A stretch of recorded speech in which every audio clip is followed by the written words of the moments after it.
एक आले रसूल से अच्छा बयान समाअत किया। अब एक खादिम में आले रसूल से भी कुछ समाअत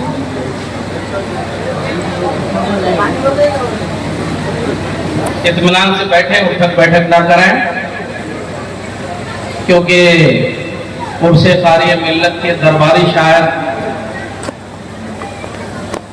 और इंतहाई नामवर शायर, मुझसे ज्यादा आप लोग जानते हैं, हजरत ताज रजा औरंगाबादी भी जलवागर है माशाल्लाह। उनको भी समाअत करना है। साथ ही में हमारे हिंदुस्तान के एक नामवर खतीब खतीबुल हिंद हजरत अल्लामा मोहम्मद कफील खान कादरी, जो कलकत्ता की धरती से तशरीफ लाए हैं, उनका भी बयान आप रात को समाअत करना है।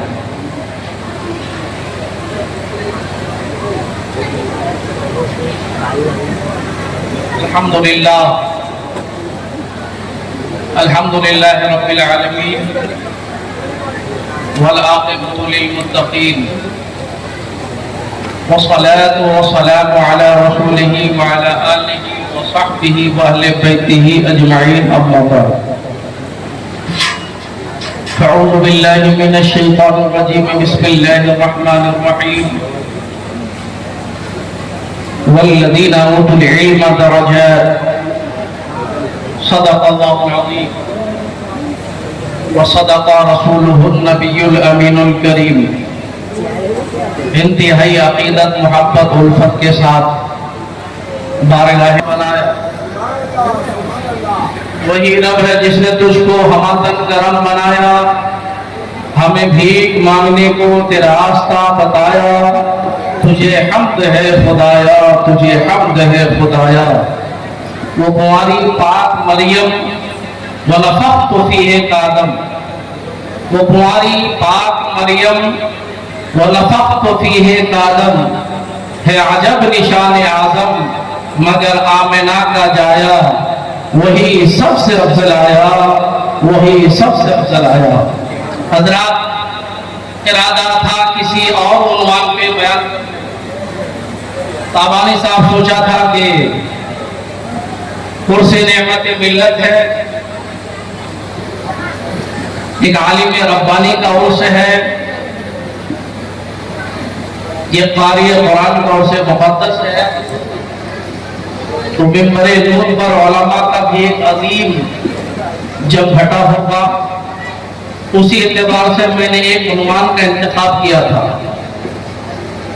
अब वो उन्वान में चेंज कर रहा हूं। वो इल्मी उन्वान था, आपके लिए भी कुछ फायदे की बातें थी।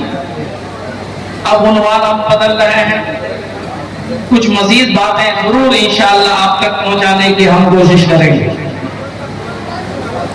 बिलाशुबा हजरत अल्लामा मौलाना हाफिज क़ारी नेमतुल्लाह हामिदी क़ादरी हामिदी हबीबी रहमतुल्लाह अलैह का ये नवाब से मुबारक है, जो इंतहाई शान और शौकत के साथ मुनक़िद होता है। भूजी दर्रा के लोग, धामनगर शरीफ के लोग, भद्रक के लोग, उड़ीसा के लोग, और साथ ही हजरत के जो मुरीदीन का हल्का है, जहां जहां तक आपका हल्का है वहां वहां तक, बिलखुसूस हमारे शहर कोलकाता के बहुत सारे लोग आते हैं। और आप लोग की मेहनतों से अल्हम्दुलिल्लाह ये उर्स अपना मानवी और हकीकी दोनों एतबार से एक बेहतर मंजर पेश करता नजर आता है। यकीनन हम भूजी दर्रा के लोगों की हिम्मत को, जुर्रत को, आपके हौसले को सलाम कहते हैं कि आप अल्हम्दुलिल्लाह एक ऐसे वैसे नहीं, बल्कि एक ऐसे क़ारी, ऐसे आलिम रब्बानी के दामन से आप करीब हैं, अपने आप को जोड़ रखा है, जिनकी आज़मत बहुत ही बुलंदो वाला है, जिनकी रिफ़ात बहुत बुलंदो वाला है, जिनका इल्म, जिनका फज़्ल, जिनका तक़वा तहारत, जिनका ज़ुहद व वरा, जो फज़्ल व कमाल में यकता थे, बड़ी शान थी जाने वाले में, बड़ी अज़मतें थी उनकी, बड़ा किरदार था उनका मुआशरे के अंदर इस्लाह करने में। बिलाशुबा आपने जाना है, आपने सुना है कि हुजूर मुजाहिद मिल्लत के चहीते थे। इतना ही जाना क्या क्या किया था इस नेमत मिल्लत को सजाने में, इस नेमत मिल्लत को संवारने में। तब बूझी दर्जा की सरजमीन पर जब वो कारी बनकर, जब वो हाफिज बनकर, जब वो आलिम बनकर आया था, यहाँ उस सरजमीन का आलम क्या था? मगर जमाने ने देखा, एक मर्द कलंदर ने अपने जमाने के हुजूर मुजाहिद मिल्लत ने कारी नेमत का इंतखाब बूझी दर्रा की सरजमीन के लिए किया। उनका इंतखाब इतना हुस्न इंतखाब साबित हुआ कि आज बूझी दर्रा का मुकद्दर बदलता नजर आता है, चमकता नजर आता है। वरना कौन जानता इस गौर आबादी को, बूझी दर्रा को, सुनसान आबादी को, शहर से दूर है, थोड़ा देहात है, उस जमाने में आए थे, कैसे हालात रहे होंगे। लेकिन अल्लाह के वलियों की शान होती है, उलमा की शान होती है, मुफ्तियाने किराम की शान होती है कि वो जिस आबादी में जाते हैं, अगर उस आबादी का मुकद्दर तहते सुरैया में हो तो वो चंद लम्हों में और ये सुरैया तक पहुंचा देते हैं। मुझी दर्रा वालों, आपको मालूम है कार्य नेमत को सवारा किसने था? उनको बनाया किसने था? नाम सुने हैं रईस आजम उड़ीसा का, हुजूर मुजाहिद मिल्लत का। अरे मुजाहिद मिल्लत का नाम ले रहा हूं, कुछ बोल नहीं रहे हो। अरे कलकत्ता की सरजमीन पे हम अपनी तकरीर में मुजाहिद मिल्लत का नाम लेते हैं तो लोग उछल जाते हैं, यह तो मुजाहिद मिल्लत की नगरी है। उसका नाम आ जाए, उड़ीसा के लोग चुप रहे, उड़ीसा के लोग खामोश रहे। अरे जिस उड़ीसा को सिर्फ हिंदुस्तान में, अरब के अंदर, यूरोप के अंदर, अफ्रीका के अंदर उस मर्द कलंदर ने वो मकाम अता फरमाया है कि जब जब उड़ीसा का तस्करा होता है तो दुनिया के लोग सर झुकाकर कहते हैं अरे ये वही उड़ीसा है जहां नबी का आशिक मुजाहिद मिल्लत रहते थे। और ये नेमत को सवारा, और ये नेमत को सजाया किसने? मुजाहिद मिल्लत ने सजाया। ताजमहल जो देना हो एक बार में देते थे, सिलसिला बरकरार रखने के लिए। आप अंदाजा करो, मैं तो 4 मिनट कुछ तमहीदी चलेगा। नाम है मुजाहिद मिल्लत हबीबुर फैज जारी है। 2 बड़ी बारगाह का अव्वल पढ़ने गए हैं खलीफा आला हजरत के पास, जामिया मोइनिया उस्मानिया अजमेर शरीफ। पढ़ाने वाला खलीफा आला हजरत सदरुल शरिया, पढ़ने वाला हुजूर मुजाहिद मिल्लत, बारगाह है अजमेर शरीफ। अब अंदाजा करें, पढ़ने वाला मुजाहिद मिल्लत, पढ़ाने वाला सदरुल शरिया, और जिस बारगाह में इल्म हासिल किया जाता है वो अजमेर मुक़द्दस। इस रिश्ते को समझिए, बारगाह है अजमेर मुक़द्दस। कौन अजमेर मुक़द्दस? जिस अजमेर मुक़द्दस के बारे में हम गरीबों को बरेली के ताजदार आला हजरत ने बताया है। ऐ गम के मारो, ऐ दुख के मारो, ऐ सताए हुए, ऐ दुनिया से मायूस इंसान, मायूस न हो। मैं तुम्हें एक दर का पता बताता हूँ, एक बारगाह का पता बताता हूँ।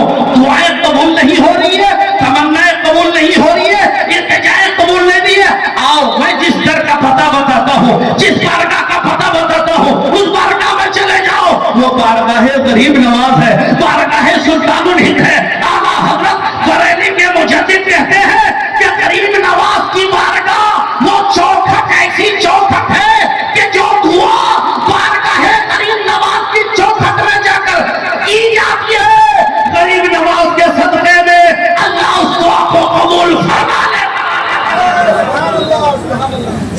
दुआ कबूल हो रही है गरीब नवाज की चौखट में। मिल्लत को ही पढ़ रहे हैं। तो आप क्या समझते हैं मुजाहिदीन मिल्लत हाजिरी नहीं देते थे क्या मज़ार शरीफ में? क्या वो दुआ नहीं करते थे? अरे गरीब नवाज की बारगाह में मुजाहिदीन मिल्लत हाजिरी भी देते थे, दुआ भी करते थे।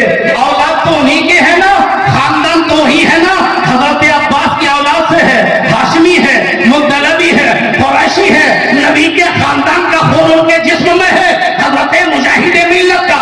अब इल्मी शजारा देखिए, अजमेर में पढ़ रहे हैं, बरेली का इल्मी फैजान जारी है, गरीब नवाज का रूहानी फैजान जारी है। जब बरेली का इल्मी फैजान जारी होता है, अजमेर का रूहानी फैजान जारी होता है, तब कोई बच्चा तैयार होकर जब मुआशरे में आता है, तो बरेली और अजमेर के संगम के इल्मी रूहानी फैजान से माला माल होकर जो बच्चा तैयार होता है, दुनिया उसी बच्चे को मुजाहिदीन मिल्लत उसी को मुजाहिदीन मिल्लत कहेंगे।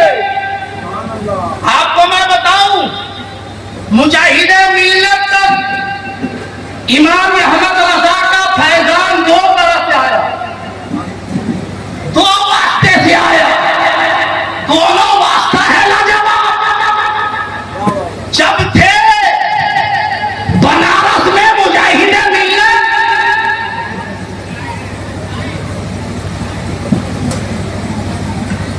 ये मुजाहिदीन जब थे अजमेर में मुजाहिदीन मिल्लत, तो पढ़ रहे थे हुजूर सदरुल शरिया। सदरुल शरिया है आला हजरत के खलीफा, आला हजरत के शागिर्द, उस्ताद हुए सदरुल शरिया। आला हजरत का फैज सदरुल शरिया तक पहुंचा, सदरुल शरिया के जरिए फैज मुजाहिदीन मिल्लत तक पहुंचा। अब मुजाहिदीन मिल्लत आगे बढ़े, आगे बढ़ते गए, मुलाकात हुई ताजदार बरेली इमाम इश्को मोहब्बत के बेटे से, हुजूर हुज्जतुल इस्लाम मुफ्ती हामिद रजा खान से, जिनके इल्म और फज़ल का आलम उलमा जानते हैं, जिनकी सीरत उलमा जानते हैं, जिनकी सूरत उलमा जानते हैं, जिनका अरबी अदब उलमा जानते हैं, ये वो हुज्जतुल इस्लाम आला हज़रत का बड़ा बेटा है कि जब अरब जाते थे तो आला हज़रत के बाद हिंदुस्तान की ये दूसरी शख्सियत है कि मक्का के उलमा, मदीना के उलमा आला हज़रत के बेटे की बारगाह में आके हदीसें पढ़ते थे, इजाजतें लेते थे। ये वो हुज्जतुल इस्लाम है। हमारे उलमा ने लिखा कि हुज्जतुल इस्लाम अरबी जब लिखते थे, जब अरबी लिखते थे, अरबी उतनी उनकी इतनी फसी और बलीग होती थी कि अगर कोई हुज्जतुल इस्लाम का नाम ना देखे तो वो शख्स सिर्फ जन और गुमान नहीं, वो यकीनन कहता कि ये ऐसी अरबी है जिसको किसी खालिद अरबी शख्स ने लिखा। अरबी अदब के अंदर हुज्जतुल इस्लाम को इतनी महारत, जब अरबी में इतनी महारत तो उर्दू को उनके घर की जबान थी तो उसमें कितनी महारत हो। जब मेरे आला हज़रत हज पर गए थे, वहाबियों ने इल्मे ग़ैबे मुस्तफा पर एतराज किया था और कहा था नबी को दीवार के पीछे की खबर नहीं, उन नादानों को मालूम नहीं। अरे मेरे नबी के बारे में बात कर रहे हो कि उन्हें दीवार के पीछे की खबर नहीं। अरे नबी के खानदान का एक बेटा मुजाहिदीन मिल्लत उड़ीसा में आया है, उड़ीसा के लोग को कहां क्या कर रहा है, जामनगर में बैठे बैठे मुजाहिदीन मिल्लत। जब मुजाहिदीन मिल्लत के इल्म का ये आलम है तो सरवरे कायनात के इल्म का आलम क्या होगा। मगर आला हज़रत पहुंचे हज को, वहाबियों की तरफ से एतराज था, शरीफ मक्का ने आला हज़रत से कहा जवाब लिखिए। जवाब लिख दिया गया कुरान की आयत बय्यनात की रोशनी में, अहादीस की रोशनी में, अरबी जबान में, जिसका नाम था अद-दौलतुल मक्किया फिल माद्दतिल ग़ैबी। सिराज ताबानी साहब आपको बताएं कि उसी हज में आला हज़रत के साथ हुज्जतुल इस्लाम भी साथ में थे। आला हज़रत अरबी में लिख रहे हैं, सिर्फ 8 घंटे में 100 पेज सफ़ात से ज्यादा किताब, बड़ी किताब, एक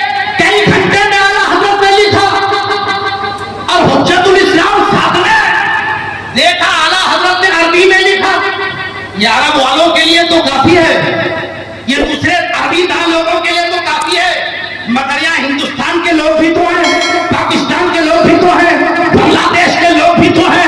वो तो ज्यादा अभी नहीं समझते, तो उर्दू की जरूरत है। तो तारीख बताती है कि बाप अहमद रजा अरबी में लिख रहे हैं, बेटा हुज्जतुल इस्लाम उसी वक्त खाना काबा में बैठकर उसका उर्दू में तर्जुमा कर रहे हैं। ये हुज्जतुल इस्लाम तो मुजाहिदे मिल्लत तक फैज पहुंचा, आला हजरत के खलीफा सदरुल शरिया के जरिए मुजाहिदे मिल्लत आगे बढ़े तो फैज पहुंचा हुज्जतुल इस्लाम के जरिए। आला हजरत के बड़े बेटे ने हुजूर मुजाहिदे मिल्लत को खिलाफत से नवाजा, इजाजत से नवाजा।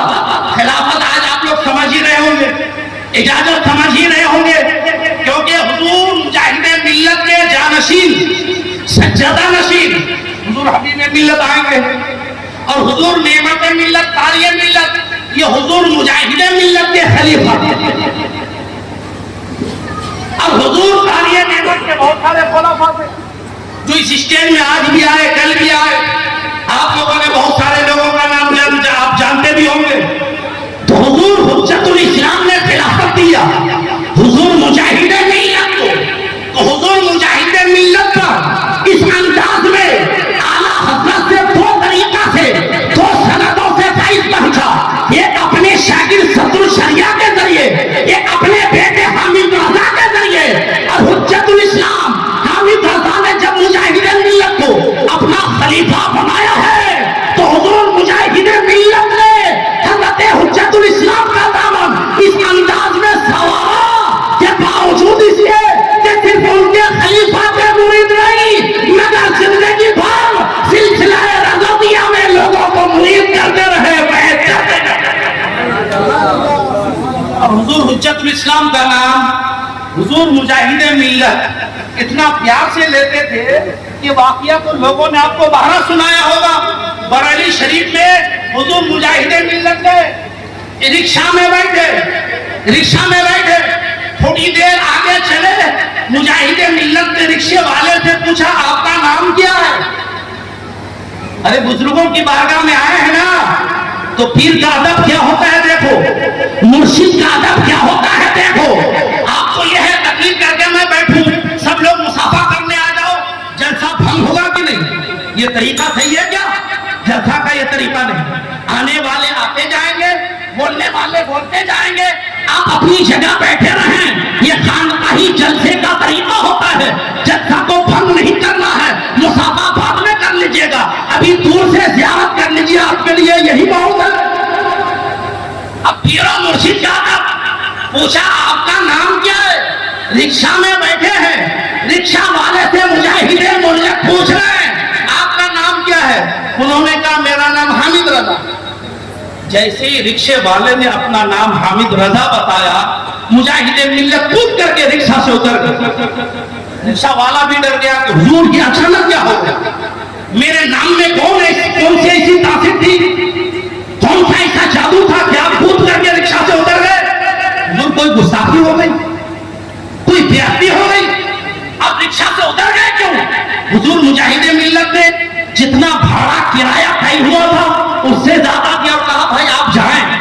वो रिक्शा वाला का हुजूर ये मामला मुझे समझ में नहीं आ रहा है, आपने सिर्फ मुझे नाम पूछा, मैंने नाम हामिद रजा बताया, आप उतर भी गए, भाड़ा भी बहुत ज्यादा दे रहे हैं, कुछ समझ में नहीं आ रहा है। हुजूर समझा देते हैं, आप मुजाहिदे मिल्लत अपने मुर्शिदे इजाजत का अदब व एहतराम, ताज़ीम व तौक़ीर समझा रहे हैं। कहते हैं रिक्शा वाला तुम्हें समझ में नहीं आया, बात असल में यह है कि तुमने जो नाम हामिद रजा बताया यही नाम मेरे मुर्शिदे इजाजत का भी है,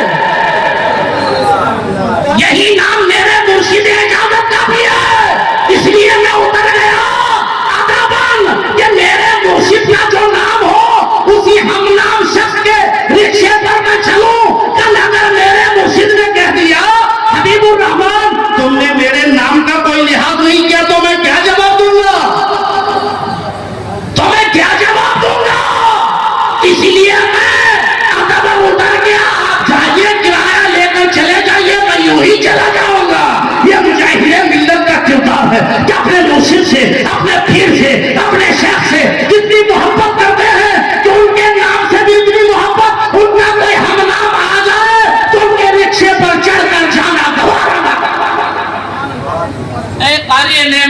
चाहने वालों, मुजाहिद मिल्लत के इस वाकया से क्या सबक मिला कि अपने वीर से मोहब्बत होनी चाहिए, उनकी अदाओं से मोहब्बत होनी चाहिए, उनके नाम से प्यार होना चाहिए, उनके किरदार से प्यार होना चाहिए। और हमने तारीख़ नेमत के किरदार के बारे में सुना है, एक किताब में पढ़ा है कि उनका इल्म फज़्ल भी लाजवाब था, ज़ुहद और तक़वा भी लाजवाब था, तहारत भी लाजवाब थी, पाकीज़गी भी लाजवाब थी, जाहो जलाल भी लाजवाब था।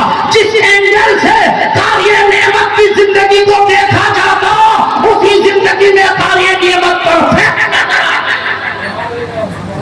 तारीख़ नेमत की अकीदतमंदों, आपको भी तो नमाज की पाबंदी करनी चाहिए। जामे मस्जिद के मीनार अब भी गवाही दे रहा है। एक जमाने तक यहाँ तारीख़ नेमत ने इमामत के फराइज़ अदा किए थे। वो खुशनसीब लोग हैं जो इस मस्जिद में आके नमाज पढ़ते हैं, वो खुशनसीब लोग हैं जो इस मस्जिद में आकर अपने सजदे लौटाते हैं। ऐ मुजाहिद मिल्लत के चाहने वालों, तारीख़ नेमत के चाहने वालों, क्या आप लोगों को पता नहीं कि मुजाहिद मिल्लत को शरीयत से कितना प्यार था, नबी की सुन्नतों से कितना प्यार था? यही हाल तारीख़ नेमत की जिंदगी का भी है। अब जरा पहले फैजान की बात कर ले, तब जरा तारीख़ मिल्लत की कुछ सुन्नतों के हवाले से बात करेंगे, उनकी सीरत के हवाले से बात करेंगे। मैं आपको बताऊं, लोग समझते हैं तारीख़ मिल्लत सिर्फ तारीख़ थे, बिलाशुबा तारीख़ थे और तेरह सबा के तारीख़। कुरान बात एक तरह से एक तरीका से पढ़ते हैं, तारीख़ मिल्लत 7 तरीका से पढ़ते हैं। कितने तरीका से? 7 तरीका से। तेरह सबा के तारीख़ थे, शानदार हाफिज थे वो, शानदार आलिम थे वो, शानदार मुफ्ती थे वो, शानदार मुनासिब थे वो। आप कोई कह सकता है मुफ्ती साहब अब कलकत्ता से आकर नई नई बात करते हैं, हमने तो सिर्फ उनको कारी जाना था, आज आपने मुफ्ती बना दिया, आज आपने मुनासिर बना दिया। तो आप लोगों को याद होगा, मैं यूं ही नहीं कह रहा हूं, अरे कितने इस जमाने में मुफ्ती हैं, कितने इस जमाने में आलिम हैं, वो मुनाजरा करने की ताकत नहीं रखते। मगर इसी दूजी दर्रा की सरजमीन पर जब मुजाहिद तारीख़ नेमत आए तो कुछ लेडीज नमाज पढ़ने वाले, अभी सैयद साहब ने बताया, औरतों की नमाज कुछ और है, मर्दों की नमाज का तरीका कुछ और है, औरतों की नमाज का तरीका कुछ और है। हरकत और सकानात के एतबार से औरतों को हाथ उठाना है अपने कांधे तक, मर्दों को हाथ उठाना है कान तक, मर्दों को हाथ बांधना है नाक के नीचे, औरतों को हाथ बांधना है सीना के ऊपर। ये मर्द और औरत की नमाज के दरमियान डिफरेंस है, फर्क है। मगर आज न जाने कुछ लोगों को क्या हो गया है कि अल्लाह ने अच्छा खासा मर्द बनाया है और वो लेडीज नमाज पढ़ रहा है, लेडीज नमाज पढ़ रहा है। इस लेडीज नमाज पढ़ने वालों से बचो।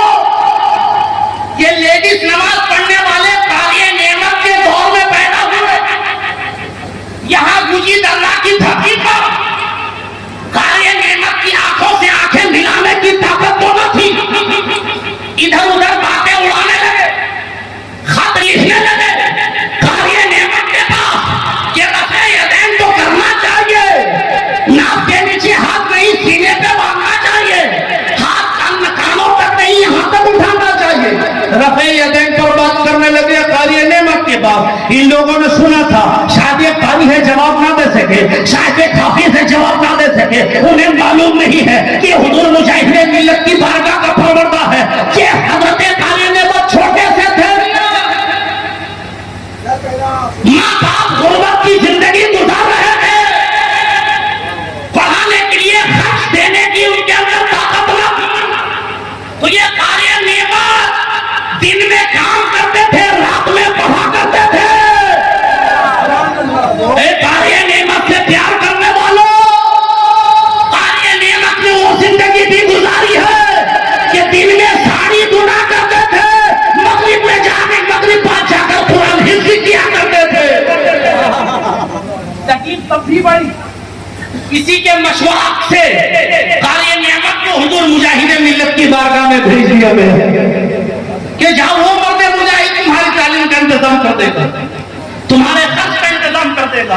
क्योंकि लोग जानते थे कि मुजाहिदे मिल्लत बच्चों को पढ़ाते भी थे, बच्चों को खिलाते भी थे, बच्चों के अखराजात भी पूरी करते थे। बल्कि अगर कोई बच्चा ऐसा होता था जिनके माँ बाप इंतहाई दर्जा गरीब होते थे तो हुजूर मुजाहिदे मिल्लत उस बच्चे का भी खर्च उठाते थे, उनके माँ बाप को भी बनियान भेज कर उनका भी खर्च उठाया। ये मेरे मुजाहिदे मिल्लत है। मुजाहिदे मिल्लत ने कारी नेमत को पढ़ाया, तालीम और तरबियत दी। मुजाहिदे मिल्लत उस्ताद कैसे हैं उसको भी मैं बताऊं। उस मुजाहिदे मिल्लत ने इनकी तालीम का बंदोबस्त किया, तरबियत का बंदोबस्त किया। पढ़े लिखे बड़े हो गए, आलिम बन गए, बुखारी पढ़ लिया, मिशकात पढ़ लिया, तिरमिज़ी पढ़ लिया। एक दिन ख्वाहिश पैदा हुई कि काश हुजूर मुजाहिदे मिल्लत से भी पढ़ने का मौका मिल जाता, मुजाहिदे मिल्लत से भी पढ़ने का मौका मिल जाता। पहुंचे मुजाहिदे मिल्लत की बारगाह में, आपसे क्या हुजूर मैं आपसे पढ़ना चाहता हूं बुखारी शरीफ, ताकि मैं बुखारी आपसे पढ़ लूंगा, मुझे बुखारी पढ़ने की पढ़ाने की इजाजत मिल जाएगी, सनद मिल जाएगी। हुजूर मुजाहिदे मिल्लत कहते हैं नेमतुल्लाह मेरे पास तो ज्यादा वक्त नहीं है कि मैं तुम्हें बाज़ाब्ता पढ़ाऊं। ऐसा करो मैं जा रहा हूं हज करने के लिए, तुम भी मेरे साथ जा रहे हो, बुखारी शरीफ अपने साथ ले लो, अपने साथ ले लो। ये बात सुन लीजिए, बस अपने साथ बुखारी ले लो। अब अभी की तरह तो नहीं है कि बाज़ाब्ता क्लासरूम बने हैं, टाइम खास है, टीचर आ रहा है, स्टूडेंट को पढ़ा रहा है। वो मुजाहिदे मिल्लत थे, वो हाफिज़े मिल्लत थे, वो सदरुल शरिया थे, वो मुफ्ती आज़म थे, वो हुज्जतुल इस्लाम थे। अरे वो घर में रहें तो वही मदरसा है, वो सफर में रहें तो वही मदरसा है, वो स्टेशन में रहें तो वही मदरसा है, वो जहाज में रहें वही मदरसा है, वो मक्का में रहें वही मदरसा है, वो मदीना में रहें वही मदरसा। मुजाहिदे मिल्लत ने कहा नेमतुल्लाह बुखारी शरीफ साथ में ले लो, मेरे साथ चलो। इन्होंने अपने सामान के साथ बुखारी शरीफ भी ले लिया। पानी जहाज से उस जमाने में हज होता था, पानी जहाज में बैठ गए। अब हजरत नेमतुल्लाह फरमाते हैं कि मैं पानी जहाज में बैठा, बुखारी शरीफ निकाला, मुजाहिदे मिल्लत पढ़ाने लगे। जहाज चलता रहा, बुखारी का दर्स चलता रहा। मक्कातुल मुकर्रमा पहुंचे, मस्जिद हराम में मुजाहिदे मिल्लत मुझे बुखारी पढ़ाते रहे। मस्जिद हराम से मस्जिद नबवी पहुंचा, वहां मुजाहिदे मिल्लत मुझे बुखारी पढ़ाते रहे। अब मैं आपको बताना चाहता हूं क्या कि कौन सी बुखारी है ये? कुछ लोग इसी बुखारी को देख कर कहते हैं कि नहीं, नमाज जो मर्द लोग पढ़े उन्हें हाथ सीने ही पे बांधना चाहिए, बुखारी में है। बार बार कान से हरफ यदैन करना चाहिए, बुखारी में है। इन नादानों को क्या मालूम कि बुखारी किस कैफियत में लिखी गई और बुखारी शरीफ का दर्जा क्या था। अरे बुखारी शरीफ को लिखने वाले इमाम बुखारी इतने बड़े आशिक़े रसूल कि जब बुखारी शरीफ लिख रहे थे मस्जिद हराम में बैठकर, तो लिखने की कैफियत का आलम यह था, इसलिए मुस्तफा का आलम यह था कि एक हदीस लिखना चाहते हैं, इमाम बुखारी गुस्ल फरमाते हैं, वज़ू बनाते हैं, इतर लगाते हैं, अच्छा लिबास पहनते हैं, इस्तिखारा करते हैं, नबी का इशारा होता है तब इमाम बुखारी हदीस पाक बुखारी में लिखते हैं। तो बुखारी के इस अंदाज में लिखी गई हो, मोहब्बत के इस अंदाज में लिखी गई हो, अगर उस बुखारी को कोई गुस्ताख पढ़ेगा समझ पाएगा? उस बुखारी को कोई वहाबी पढ़ेगा समझ पाएगा?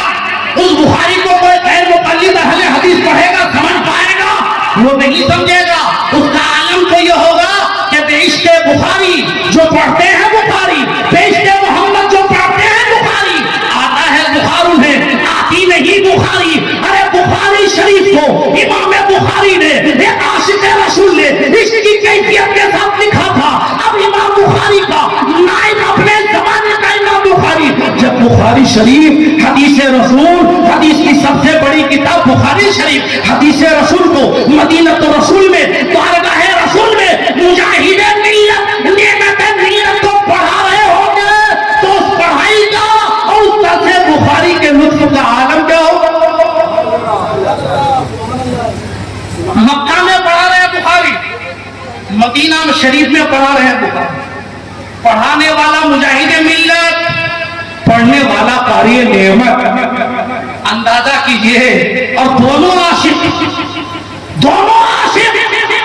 इसलिए कि मुजाहिद मिल्लत को इसकी खैरात मिली है बरेली से, और बरेली का मुजद्दिद वो आशिक रसूल जो दुनिया में रहते हुए पूरी दुनिया के अंदर इसने रिसालत का ऐसा शान दुनिया वालों को पिलाया है, चाहे वो मक्का वाला हो या मदीना वाला हो, अरब वाला हो या यमन वाला हो, हिंदुस्तान वाला हो या पाकिस्तान वाला हो, सबने इकरार किया है कि इसने रिसालत का जाम बरेली के मुजद्दिद ने जिस अंदाज में पिलाया है, ना किसी मुहद्दिस ने पिलाया, ना किसी मुफक्किर ने पिलाया, ना किसी मुहद्दिस ने पिलाया, किसी ने नहीं पिलाया। इसने रिसालत का जाम बरेली के मुजद्दिद ने ऐसा पिलाया जब हर आशिक मुस्तफा कहता नजर आता है, डाल दी कल्ब में हजरत मुस्तफा सैयदी आला हजरत ऐसे अहमद रजा की बारगाह से इश्क का पैगाम मुजाहिद मिल्लत को। अंदाजा कीजिए उनके इश्क का आलम क्या होगा। अब यही से पता चला कि कारी नेमत के मुरब्बी भी थे मुजाहिद मिल्लत, उस्ताद भी थे मुजाहिद मिल्लत, और मुर्शिद भी थे मुजाहिद मिल्लत। अब अंदाजा कीजिए जिस मुजाहिद मिल्लत ने कारी नेमत की तालीम भी की हो, तरबियत भी की हो, इश्क भी सिखाए हो, भला वो आलिम ना होगा, भला वो मुफ्ती ना होगा, तो आपके पूजी दरगाह में कुछ लेडीज नमाज पढ़ने वालों ने वावेला मचाया। जब जवाब नहीं बन पड़ा, एक किताबचा लिखा आयात मुबीन के नाम से। उन्होंने कुरान मुक़द्दस और हदीसों का झूठा सहारा ले लेकर अपने झूठे मौक़िफ़ को साबित करने की कोशिश की थी। उस दौर में एक आर्य ने मत खड़े हुए कलम को चुम्बिश दिया है, कलम को हरकत दिया है, लिखना शुरू कर दिया है। रफ़े यदैन पर लिखा है, आमीन बिन जहर पर लिखा है, गैर मुक़ल्लिदीन के बरक़्स उड़ाना शुरू किया है। नतीजतन एक किताब तैयार हुई जिस किताब का नाम अनवारुल हिदायत है। अनवारुल हिदायत भूजी दरगाह में उस जमाने में अहले हदीस के लोगों ने फितना फैलाने की कोशिश किया था, तो कारी नेमत ने किताब लिखकर ऐसा गंदा शिकन जवाब दिया कि ना आज तक जवाब बना है, ना क़यामत तक जवाब बना। इससे अंदाजा कीजिए कि कारी नेमत की जात कितनी बुलंद है, कितनी अफजल व आला, इल्म का मेयार उनका कितना बुलंद था। इसलिए पूछी दर्रा के मुसलमानों, मैं आपसे कहता हूं कि कारी नेमत से जितनी अकीदत है उससे कहीं ज्यादा अकीदत हो। और अकीदत का मतलब ये नहीं है कि लंगर खिला दिया काम हो गया, अकीदत का मतलब ये नहीं है जलसा सुन लिया काम हो गया। अकीदत का मतलब ये है कि कारी नेमत फराइज के पाबंद थे, वाजिबात के पाबंद थे, सुन्नतों के पाबंद थे, और भला सुन्नतों के पाबंद क्यों ना हो, वो तो मुजाहिद मिल्लत के दीवाने थे, उनके तरबियत याफ्ता थे, उनके परवरदा थे। जिस मुजाहिद मिल्लत का सुन्नतों पर अमल का आलम ये था कि बताने वालों ने बताया है कि जाने में हुजूर मुजाहिद मिल्लत से कोई सुन्नत तर्क नहीं होती थी, न खाने से पहले, न खाने के बाद, न चलने में, न पीने में, न बात करने में, न पढ़ने में, न पढ़ाने में। जहां देखो हुजूर मुजाहिद मिल्लत सुन्नत का पैकर नजर आते हैं, सुन्नत की तस्वीर नजर आते हैं, सुन्नत की अदायगी का ये आलम था कि आज सारे दीवाने कहते नजर आते हैं जिनकी हर हर अदा सुन्नत मुस्तफा उस मुजाहिद मिल्लत जब उनकी सुन्नत की अदायगी का ये आलम, तो जो कारी नेमत उनकी सोहबत में रहे,